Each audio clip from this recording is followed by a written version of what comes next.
கிறிஸ்துவுக்குள் பிரியமானவர்களே, ஆண்டவராகிய இயேசு கிறிஸ்துவின் நாமத்தில் உங்களை அன்போடு வாழ்த்துகிறோம். இந்த லெந்து காலத்தில் சிலுவை பாதையின் 14 நிலையங்கள் பற்றி தியானித்துக் கொண்டிருக்கிறோம். இந்த நாளிலும் சிலுவை பாதையின் 5ஆம் நிலையம் பற்றிய தியானத்தை உங்களுக்கு தொகுத்து வழங்குகிறவர் reverend David Paramanandam, diocese of Bombay, church of north India, Mumbai, India. Produced by Gamaliel Bible College, Mumbai, India. இந்த நாளின் தியானத்திற்காக ஜெபம் செய்வோம். அன்புள்ள பரமபிதாவே, உம்முடைய ஒரே பேரான குமாரன் இயேசு கிறிஸ்துவின் பாடுகளையும் மரணத்தையும் தியானிக்கிற இந்த லெந்து காலத்தின் புண்ணிய வேலைக்காக உமக்கு நன்றி செலுத்துகிறோம். அன்று எருசலேம் வீதிகளில் பாரமான சிலுவையை சுமந்து தள்ளாடி நடந்த உம் திருமகனின் ஒவ்வொரு அடியையும் நாங்கள் இன்று எங்கள் மனக்கண்களால் பார்க்கிறோம். ஆண்டவரே, அன்று சீமோன் சிலுவையை சுமக்க உதவியது போல இன்று எங்கள் தியானத்தின் வழியாக நாங்களும் உமது பாடுகளில் பங்கேற்க துணிகிறோம். எருசலேமின் ஆரவாரங்களுக்கு மத்தியில் அமைதியாக உழைத்து திரும்பிய அந்த சாதாரண மனிதனைப் போல நாங்களும் உலகத்தின் இரைச்சல்களிலிருந்து விலகி உமது குரலுக்கு செவிசாய்க்க வந்திருக்கிறோம். இந்த தியானத்தின் வழியாக பாரம் சுமக்கும் வழியை புரிந்து கொள்ளவும், சமூகத்தில் ஒடுக்கப்பட்ட சகோதரிடம் உமது முகத்தை காணவும் எங்களுக்கு ஞானத்தை தந்தருளும். எங்கள் இதயங்களை மென்மையாக்கும், எங்களை உமது கிருபையால் நிரப்பும். இயேசு கிறிஸ்துவின் விலையேற பெற்ற நாமத்தில் ஜெபிக்கிறோம் பிதாவே, ஆமேன்.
சிலுவை பாதையின் 5ஆம் நிலையத்திற்கான வேதாகம ஆதாரங்கள்.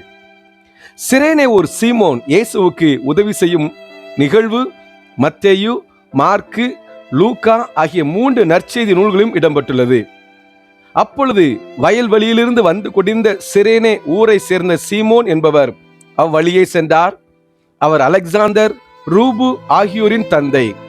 அவருடைய சிலுவையை சுமக்கும்படி அவரை அவர்கள் கட்டாயப்படுத்தினார்கள். இதை மார்க்கு 15ஆம் அதிகாரம் 21ஆம் வசனங்களிலும் மற்றும் மத்தேயு 27:32 லூக்கா 23ஆம் அதிகாரம் 26ஆம் வசனங்களிலும் காண்கலாம். சீமோன் கட்டாயத்தின் பேரில் சிலுவையை சுமக்க தொடங்கினார். ஆனால் அந்த பயணம் அவரை ஒரு கிறிஸ்தவ விசுவாசியாக மாற்றியது. அதனால்தான் பிற்காலத்தில் திருச்சபையில் அவரது மகன்களான அலெக்சாந்தர் மற்றும் ரூபு ஆகியோர் நன்கு அறியப்பட்டவர்களாக இருந்தனர் என்பதை பவுல் அப்போஸ்தலன் ரோமர் 16ஆம் அதிகாரம் 13ஆம் வசனங்களில் குறிப்பிடுகிறார். சிலுவை பாதையின் 5ஆம் நிலையம். சிரேனே ஊர் சீமோன் இயேசுவுக்கு உதவி செய்கிறார். இயேசு வாழ்ந்த காலத்தில் இருந்த ரோமானிய சட்டத்தின்படி ஒரு ரோமானிய போர் வீரர் எந்த ஒரு குடிமகனையும் அரசாங்க பணிக்காகவோ இராணுவ சுமைகளை தூக்குவதற்காகவோ ஒரு குறிப்பிட்ட தூரம் வரை கட்டாயப்படுத்தி வேலை வாங்க அதிகாரம் இருந்தது. இயேசுவின் மரண ஊர்வலத்தில் குழப்பம் ஏற்படாமல் இருக்கவும், இயேசு கல்வாரி மலைக்கு செல்லும் முன்பே இறந்துவிடக் கூடாது என்பதற்காகவும் இந்த சட்டத்தை ரோம போர் வீரர்கள் பயன்படுத்தினர். சிரேனே ஊர் இன்றைய வட ஆப்பிரிக்காவில் உள்ள லிபியா நாட்டின் ஒரு பகுதியாகும். அங்கிருந்து எருசலேமுக்கு பஸ்கா பண்டிகையை கொண்டாட ஏராளமான யூதர்கள் வருவது வழக்கம். சீமோனும் அவ்வாறு வந்த ஒரு புனித பயணியாக இருக்கலாம், அல்லது எருசலேம் நகருக்கு வெளியே விவசாயம் செய்து வந்தவராக இருக்கலாம். இயேசு சுமந்த சிலுவையின் குறுக்கு மரம் மட்டும் சுமார் 30 முதல் 45 கிலோ வரை இருந்திருக்கும். ஏற்கனவே பலமுறை நிலை தடுமாறிய இயேசுவால் அதை தொடர்ந்து சுமக்க இயலவில்லை. எருசலேமின் வீதிகள் அன்று மரண ஓலத்தாலும் அதிகாரத்தின் கசையடிகளாலும் நிறைந்திருந்தன. உலகத்தையே தாங்கும் அந்த உன்னத தோள்கள் அன்று ஒரு கரடு முரடான மர சிலுவையின் பாரத்தில் நசுங்கிக் கொண்டிருந்தன. இயேசுவின் உடல்நிலை விவரிக்க இயலாத அளவிற்கு சிதைக்கப்பட்டிருந்தது. இதை தீர்க்கதரிசியாக ஏசாயா சுமார் 600 ஆண்டுகளுக்கு முன்பதாக தீர்க்கதரிசனம் உரைக்கும் பொழுது ஏசாயா 52ஆம் அதிகாரம் 14ஆம் வசனத்தில் முன்னறிவித்தது போல, மனுஷரை பார்க்கிலும் அவருடைய முக பார்வையும் மனு புத்திரரை பார்க்கிலும் அவருடைய ரூபமும் இவ்வளவு அந்த கேடடைந்தபடினாலே அவரை கண்ட அநேகர் பிரமித்தார்கள் என்று குறிப்பிடுகிறார். இயேசுவின் சரீரம் உருக்குலைந்திருந்தபடியால் அவருடைய முக தோற்றம் மனுஷரை பார்க்கிலும் அவருடைய ரூபம் மனு புத்திரரை பார்க்கிலும் அவலட்சப்பட்டிருந்தது. இயேசுவின் மீது விழுந்த ஒவ்வொரு கசையடியும் வெறும் காயங்களை ஏற்படுத்தவில்லை, அவை துடிதுடிக்கும் சதையை பிச்சு எடுத்தன. சிந்திய ஒவ்வொரு துளி இரத்தமும் அந்த பாதையின் தூசியோடு கலந்து உறைந்தது. இயேசுவின் பலம் முற்றிலுமாக வற்றி போயிருந்தது. அவர் வழியிலே உயிர் துறந்து விடுவாரோ என்று ரோம போர் வீரர்கள் அஞ்சினர். அவர்களின் நோக்கம் அவரை உயிருடன் சிலுவையில் அறைந்து அவமானப்படுத்துவதே தவிர வழியில் சாக விடுவதல்ல. அந்த கூட்டத்தின் நடுவே எதற்கும் சம்பந்தமில்லாத ஒரு மனிதர், சீமோன். அவர் ஒரு வழிப்போக்கர். அன்றைய பொழுது முழுவதும் வயல்வெளியில் வியர்வை சிந்தி உழைத்துவிட்டு களைப்போடு வீடு திரும்பிக் கொண்டிருந்த ஒரு சாமானியன். எருசலேமின் அரசியல் சூழ்ச்சிகளோ யூத மத தலைவர்களின் வஞ்சகமோ அவருக்கு தெரிந்திருக்கவில்லை. சீமோன் அந்த சிலுவையை விரும்பி ஏற்கவில்லை. போர் வீரர்களின் முரட்டுத்தனமான ஆணைக்கு கட்டுப்பட்டு ஏன் எனக்கு இந்த துரதிர்ஷ்டம் என்ற மனக்குறையுடனே அந்த மரத்தை தூக்கியிருப்பார். ஆனால் அந்த பாரமான சிலுவை அவர் தோளில் அமர்ந்த அந்த வினாடி ஒரு மகா அதிசயம் நிகழ்ந்தது. சிலுவையில் ஒட்டியிருந்த இயேசுவின் இரத்தம் சீமோனின் கரங்களில் பட்ட பொழுது அது வெறும் வலி அல்ல, அது ஒரு பரிசுத்தத்தின் தொடுதலாக மாறியது. பாரத்தினால் குனிந்திருந்த இயேசுவின் கண்கள் சீமோனை பார்த்த பொழுது அங்கு கோபமில்லை, மாறாக, மகனே, எனக்காக இதை சுமக்கிறாயே என்ற நன்றி உணர்வு நிறைந்த பேரன்பு இருந்தது. சீமோன் சுமந்தது வெறும் மரக்கட்டை அல்ல, உலகத்தின் பாவத்தை சுமந்த தேவ ஆட்டுக்குட்டியின் பாரத்தை. இயேசுவின் பாடுகளில் பங்கெடுத்த முதல் அந்நியர் இவரே.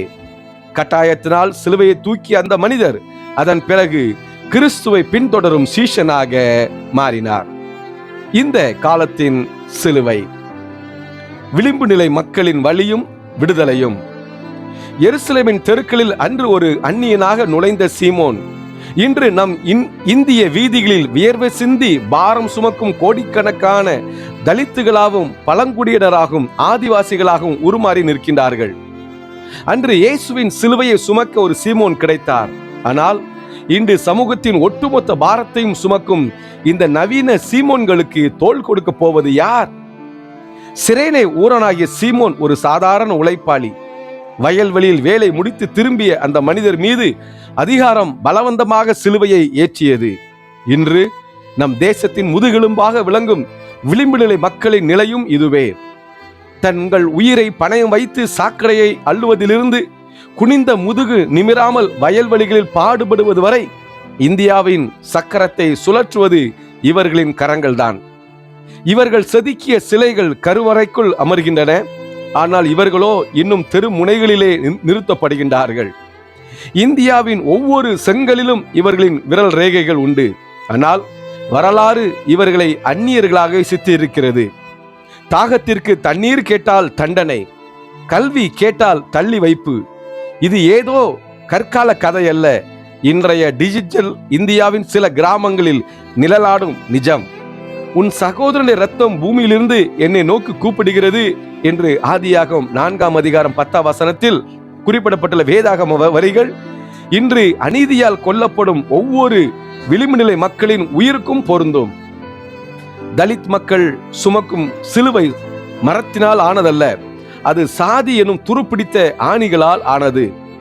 பிறப்பின் அடிப்படையில் ஒரு மனிதனை தாழ்ந்தவன் என்று முத்திரை குத்துவது கடவுளின் படைப்பையே அவமதிப்பதாகும். ஆதிவாசிகளும் பழங்குடியினரும் இயற்கையின் பிள்ளைகள். ஆனால் இன்று வளர்ச்சி என்ற பெயரில் அவர்களின் நிலங்கள் பறிக்கப்படுகின்றன, காடுகள் எரிக்கப்படுகின்றன. தங்கள் சொந்த மண்ணிலேயே அவர்கள் அகதிகளாக்கப்படுகின்றார்கள். காற்றிலா அறைகளில் வாழும் மேல்தட்டு வர்க்கத்திற்காக சுத்தமான காற்றை தந்து கொண்டிருந்த காட்டின் மைந்தர்கள் இன்று வீதியோரம் நிற்கின்றார்கள். அவர்களின் கலாச்சாரம் சிதைவுபடுகிறது, அவர்களின் மொழி நசுக்கப்படுகிறது. இது வெறும் இடப்பெயர்வு அல்ல, ஒரு இனத்தின் அடையாள படுகொலையாகும். வேதம் சொல்லுகிறது, வேலை செய்கிறவன் தன் கூலிக்கு பாத்திரராய் இருக்கிறான் என்று லூக்கா 10ஆம் அதிகாரம் 7ஆம் வசனம் குறிப்பிடுகிறது. ஆனால் இந்த விளிம்பு நிலை மக்களுக்கு கிடைப்பதோ தீண்டாமையும் சமூக புறக்கணிப்பும் மட்டுமே. இயேசுவை போலவே இவர்களும் அநியாயமாக தீர்ப்பிடப்பட்டு ஊருக்கு புறம்பே தள்ளப்படுகின்றார்கள். இவர்களின் உழைப்பு வேண்டும், ஆனால் இவர்களின் உறவு மட்டும் தீட்டு என்று சொல்லும் சமூக மனநிலை மாறாதவரை நாம் பேசும் ஆன்மீகம் வெறும் சத்தமிடும் கைத்தாளமே. இயேசுவின் சரீரம் கசையடிகளால் கிழிப்பட்டிருந்தது. சீமோனின் தோள்களோ பாரத்தினால் அழுந்தின. சிரேனே ஊரனாகிய சீமோன் அன்று இயேசுவின் சிலுவையை சுமக்க தன் தோளை கொடுத்தான். இன்று நம் முன்னால் இந்தியாவிலே 36 கோடி சீமோன்கள் வலியால் துடித்துக் கொண்டிருக்கிறார்கள். இவர்கள் தலித்துகள், ஆதிவாசிகள், பழங்குடிகள் என்று பெயரில் அழைக்கப்படுகின்றார்கள்.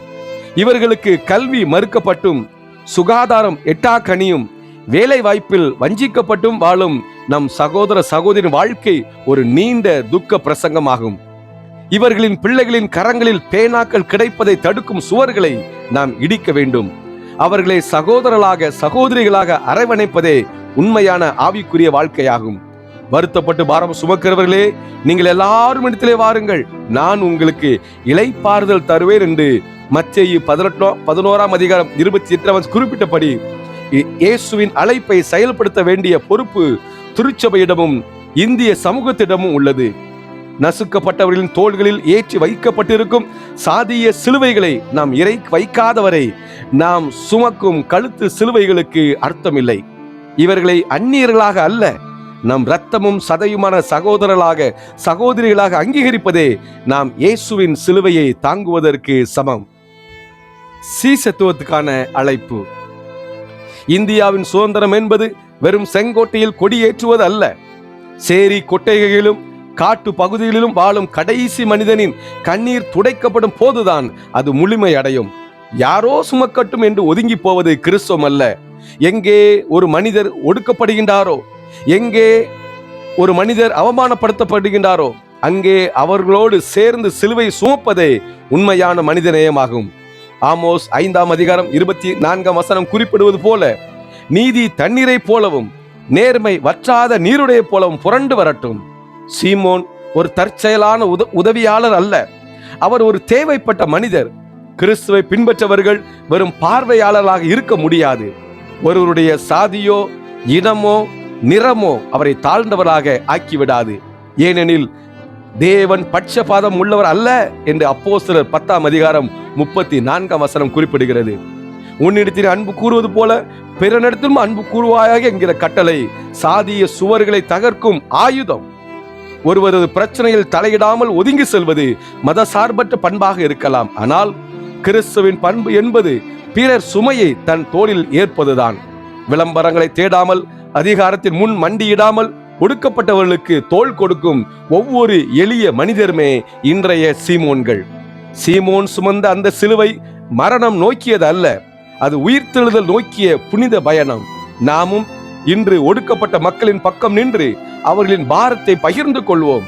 அந்த பகிர்வுதான் உண்மையான ஆராதனை. அந்த தோழமைதான் உண்மையான சிலுவை பாதை ஆகும். நாம் ஜெபம் செய்வோம். இரக்கமுள்ள இறைவா, சீமோனின் தோள்களில் சிலுவை ஏறிய போது அது ஒரு சாபமாக தெரிந்தாலும் இறுதியில் அது ஒரு ஆசீர்வாதமாக மாறியதை நாங்கள் இன்று உணர்ந்தோம். ஆண்டவரே, இந்த தியானத்தின் வழியாக எங்கள் கண்கள் திறக்கப்பட்டதற்காக நன்றி. எங்கள் சமூகத்தில் சாதியத்தாலும் வறுமையாலும் தீண்டாமையாலும் சிலுவை சுமந்து கொண்டிருக்கும் நவீன சீமோன்களை நாங்கள் அங்கீகரிக்க தவறினோமே, அதற்காக எங்களை மன்னியும். மனிதாபிமானமற்ற சத்தமிடும் கைத்தாளங்களாக இல்லாமல் செயல் வடிவம் கொண்ட அன்பின் கருவியாக எங்களை மாற்றும். ஒருவர் பாரத்தை ஒருவர் சுமந்து இப்படியே கிறிஸ்துவனுடைய பிரமாணத்தை நிறைவேற்றுங்கள் என்ற கட்டளையின்படி மற்றவர்களின் கண்ணீரையும் கஷ்டங்களையும் எங்களுடையதாக மாற்றிக்கொள்ளும் உள்ளத்தை தந்தருளும். சாதி இன நிற வேறுபாடுகளை கடந்து உமது சாயலில் படைக்கப்பட்ட ஒவ்வொரு மனிதரையும் நேசிக்கவும் மதிக்கவும் எங்களுக்கு கற்றுக் கொடுத்தருளும். நாங்கள் வெறும் சிலுவையை ஆராதிக்கிறவர்களாக இல்லாமல் சிலுவையை சுமக்கிறவர்களுக்கு தோள் கொடுக்க சீடர்களாக வாழ உதவி செய்யும். இந்த தியானம் எங்கள் வாழ்வில் ஒரு மாற்றத்தை கொண்டு வரட்டும். உயிர்த்தெழுதலில் மகிமையை நோக்கி எங்கள் வழி நடத்தும். மீட்பர் இயேசு கிறிஸ்துவின் மூலமாக மன்றாடுகிறோம் பிதாவே, ஆமேன்.